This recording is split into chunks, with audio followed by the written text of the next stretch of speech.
Saya baca lirik lagu Om Zen itu memang dalam bahasa Sunda. Sangat wajar jika banyak tokoh Sunda merespon dengan galak ya, kecewa bahkan terhadap lirik lagu yang ditulis oleh sekarang Bupati Purwakarta. Dulu saat menulis puisi ini, beliau belum jadi bupati. Sekarang menjadi rame. Di antaranya menurut saya bukan kualitas nyanyiannya, juga bukan isu yang di dalamnya, tetapi karena beliau adalah seorang bupati. Kerap kali tokoh masyarakat, apalagi pejabat publik, itu menjadi bulan-bulanan masyarakat. Lagu ini saya pahami sebagai ucapan terima kasih dari aku lirik ya, bukan dari Om Zen, tentang kediriannya yang laki-laki, karena ia memandang andai menjadi perempuan, urusan hidup sehari-hari itu menjadi sangat ribet.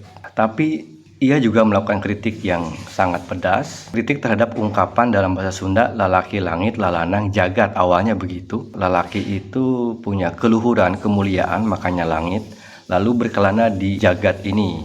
Lalu kemudian diselewengkan sehingga menjadi lebih kritis bahwa laki-laki itu, diri si aku lirik ini berkelana di alam kebejatan. Tujuan dari lirik ini adalah kritik terhadap aku lirik ya, tahu dirinya semacam apa. Keramaian yang terutama di media sosial melibatkan banyak sekali tokoh masyarakat. Menurut saya ini harus kita hadapi dari teori dasar yang saya mau sebut sebagai teori homo bohonganis.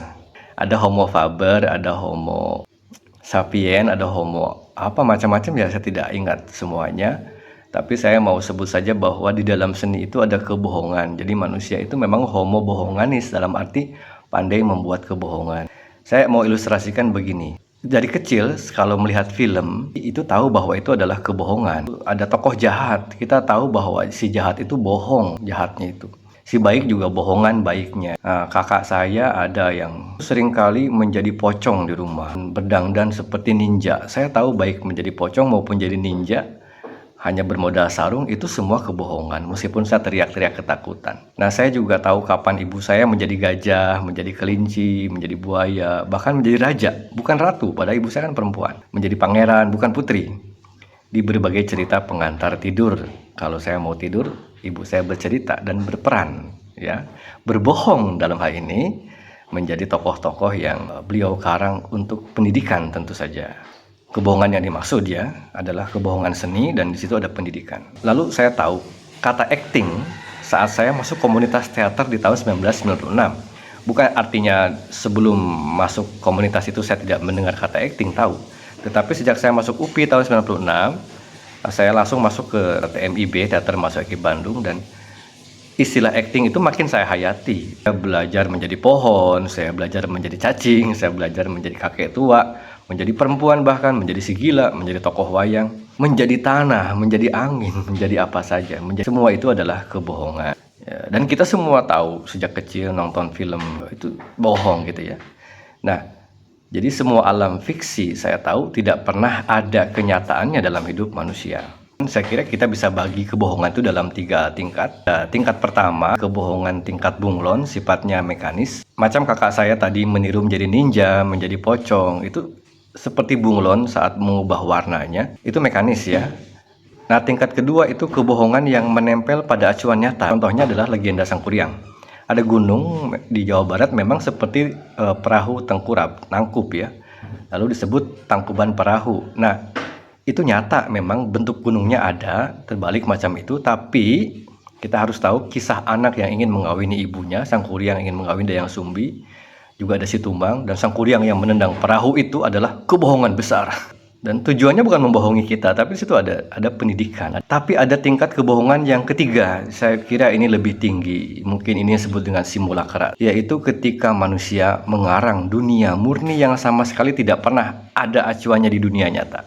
Sebuah dunia yang tegak berdiri di atas hayal manusia murni si pengarang, dan itu adalah tahap kebohongan puncak dari homo bohonganis itu. Sebagai contoh ada film SpongeBob. Di dalam film itu ada api unggun di dalam air, ada golegon pantai di dasar laut. Masa pantai di dasar laut? Api unggun kan tidak mungkin nyala ya. Mereka juga minum bermacam-macam air di dalam air. Bahkan ada rumah berbentuk nanas. Ini adalah kebohongan tanpa acuan bumi lagi. Tokoh utamanya saja bukan makhluk hidup, tapi spons berpori. yang kita biasa pakai untuk cuci piring. Dia paling beda sendiri, yang lain kan kepiting, ubur-ubur, dia malah bukan makhluk sama sekali. Sampai titik itu, arsitektur hayal manusia, kita tetap tahu, bahkan semakin tahu, bahwa kebohongan demi kebohongan itu terus dihadirkan dan membuat kita tahu itu kebohongan. Kita semakin pintar membedakan mana kenyataan dan mana kebohongan. Ternyata saat kita itu pada menunduk di ponsel masing-masing, melihat media sosial, kita kerap jadi bodoh lagi tuh, seakan-akan masa kecil saja belum terlewati. Misalnya melihat influencer jalan-jalan di kota Paris, kita seringkali tidak menyadari kurasi visualnya, lalu menyimpulkan Paris itu indah, romantis, artistik. Padahal itu kan sudah dikurasi oleh sang influencer.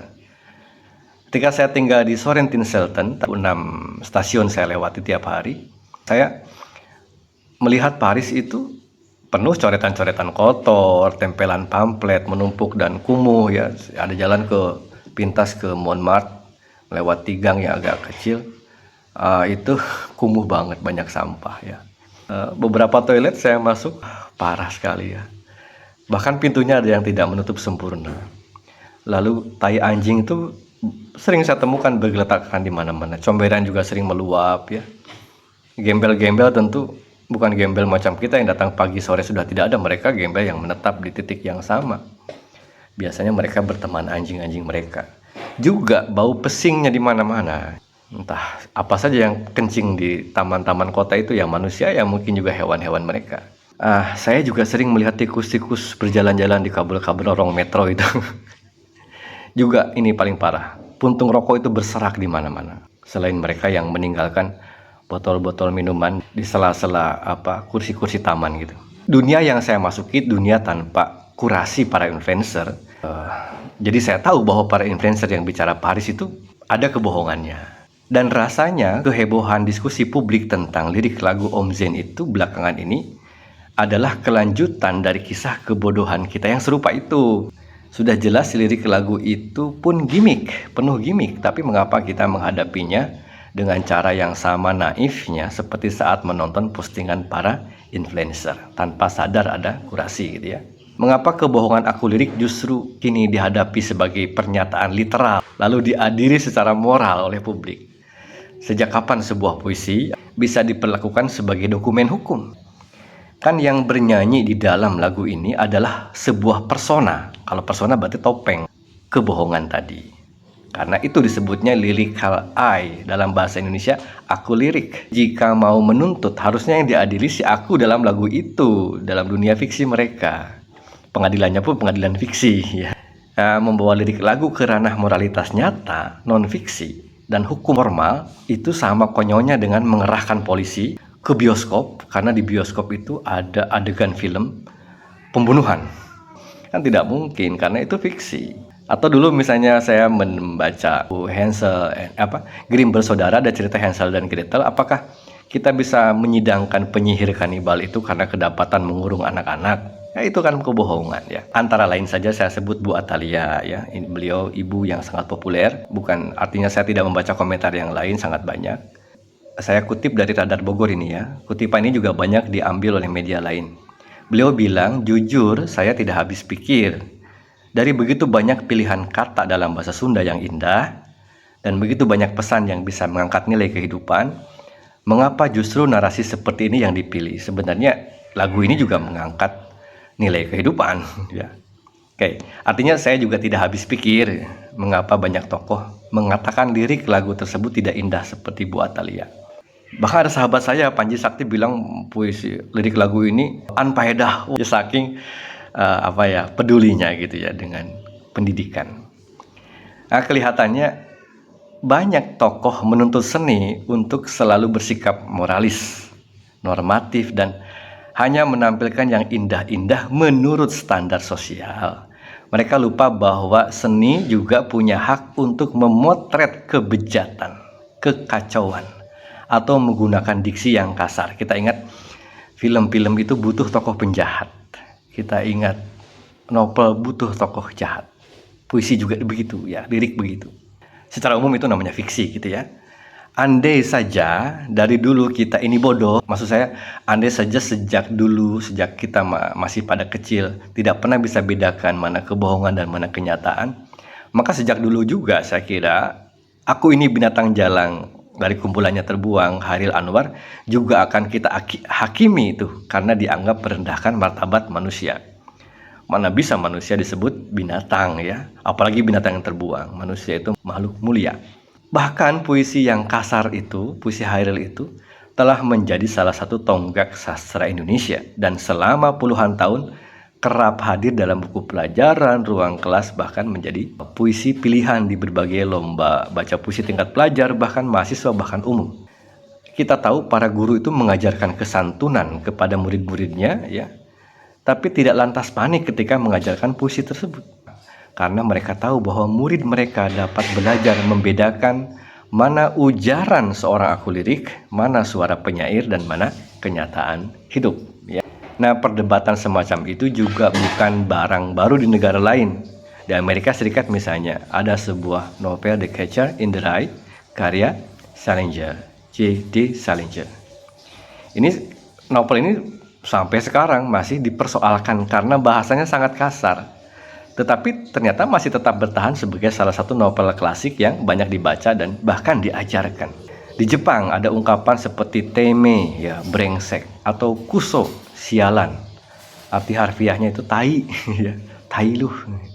Ini juga kerap muncul dari mulut tokoh-tokoh manga dan anime yang digemari remaja di seluruh dunia, termasuk Indonesia ya, artinya. Kehadiran diksi semacam itu tidak otomatis dipahami sebagai ajakan untuk berperilaku kasar, melainkan sebagai bagian dari pembentukan karakter, konflik, dan dunia fiksi yang sedang dibangun oleh pengarangnya. Seni itu sejak lama memang tidak ditugaskan menjadi buku tata krama. Bertolt Damsauser dalam sebuah diskusi dengan mahasiswa dan alumni di Untirta, saya pernah mengundang ahli sastra Indonesia dari Jerman itu, dan beliau bilang bahwa sampai kapanpun sastra yang sebenarnya sastra bukan panduan tata krama.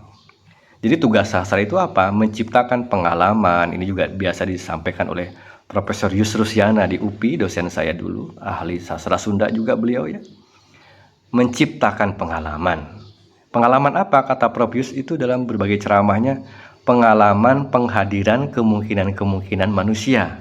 Termasuk manusia yang gelap, yang janggal, yang vulgar. Untuk apa? Untuk pendidikan. Ini bukan lagu tentang identitas Sunda, hanya kebetulan berbahasa Sunda. Satu-satunya yang kaitan dengan Sunda saya kira kalimat lelaki, lelanang, bejat itu yang merupakan selewengan dari istilah populer lelaki, lelanang, jagat. Dan itu ada juga saya kira dalam bahasa Jawa ungkapan ini. Tidak serta-merta kita bisa mengatakan bahwa di sini ada penghinaan terhadap perempuan, juga tidak bisa dikatakan di sini ada penghinaan terhadap budaya Sunda. Hanya kebetulan berbahasa Sunda. Saya juga menulis lirik lagu banyak, saya menulis puisi, dan saya penikmat dunia kebohongan. Baik, saya kira itu. Mudah-mudahan mendapat respon, komentar dari teman-teman yang lain.